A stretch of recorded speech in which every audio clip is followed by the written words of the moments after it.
Hi, David here of Lancaster Honda, and here we've got a 2014 14 plate Honda Jazz ES Plus, and it's 1.4 petrol.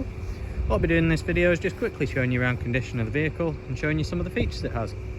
So the first place we always start is driver's side rear wheel, but just as we get there you'll notice the ES Plus model does have tinted glass around the back.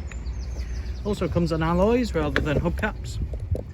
So there's the design of the alloy there. I'll spend a little bit longer on this one, and I'll move on, spend a little less time on each one afterwards, as the design should be a bit more clear to you.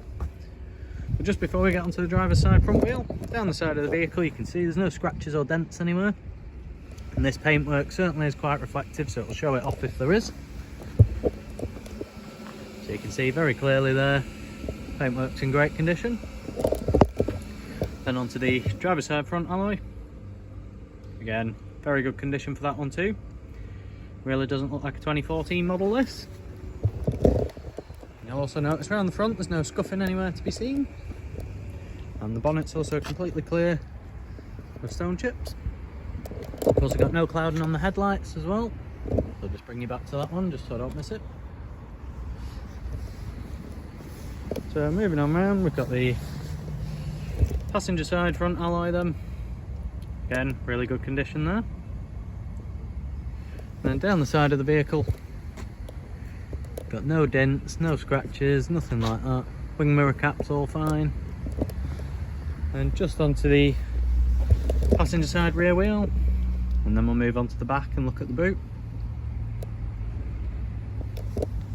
So it is in very good condition for its age. It's also done quite a bit less than the average sort of 8 to 10,000 miles a year you'd expect from most vehicles. So on the rear, boot lip really low on this, so you can get things in and out very easily. I've also already put the seats down just so you can see it goes completely flat there.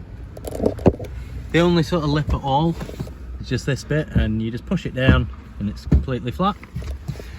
So the boot itself, you do get a little storage area under there, usually with a little tool pouch in.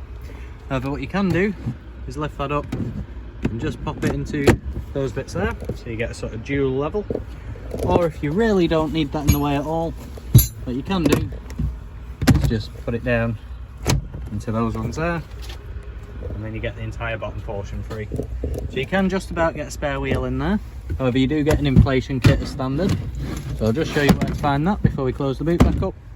If you're after the inflation kit, it's just behind that little panel there, as signified by the wheel with an inflation kit. What we'll do is we'll just pop the boot shut, go around into the rear, and just show what kind of space it leaves you with. So you can see plenty of room to store larger items in, and as you can see as well, the base of the seat actually goes into the floor, and that's what allows it to go so flat. So what you can also do with these seats is you can actually lift the bottom up and then clips out the way there. So you can do that with both sides, and you get plenty of space to load very tall items through. But for now we'll just leave that down there and move into the front. So as you get in, you'll notice it has got electric windows all around. Then you've also got a little safety button just down here, your vehicle stability assist on. Then got electric folding wing mirrors as well. Just shut the door, start the engine, to show you that it's nice and healthy. There we are, straight into line. So I'll just get rid of that, turn the radio down. So 48,060 miles, very low for the age of vehicle. So on to some of the features inside them. So you'll see already you've got cruise control over on the right hand side of the wheel.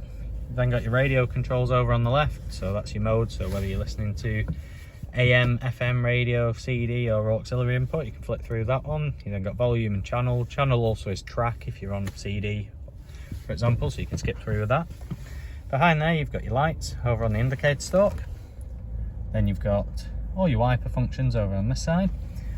And then just behind there you do have some paddle shifters, because it has got a 7-speed fixed ratio gearbox, which means that it is CVT most of the time. However, if you do put it into sport, for example, just down there and start using the paddles, it'll give you 7 ratios to work through.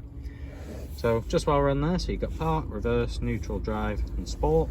Works exactly as you'd expect, really nice to use. Then over to the centre areas, so you've got the radio itself there. It's currently actually tuned into a channel, but I don't think wants to tell us what that one is, but you can quite easily just press scan. There you go, it's pulled us through to radio 1 there. So great little system, works exactly as you'd expect as well. You've got auxiliary input just over there, then a little lower down you've got 12-volt power outlet, and then just in this little USB bit here you do have USB input as well.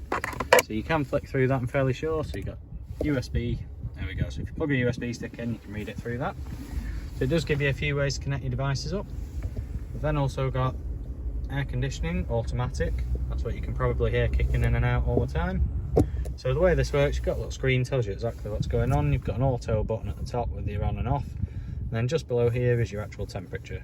So if we turn it right down onto low, you should probably hear it come kicking in massively now. And I do have to say, it does work really well in here.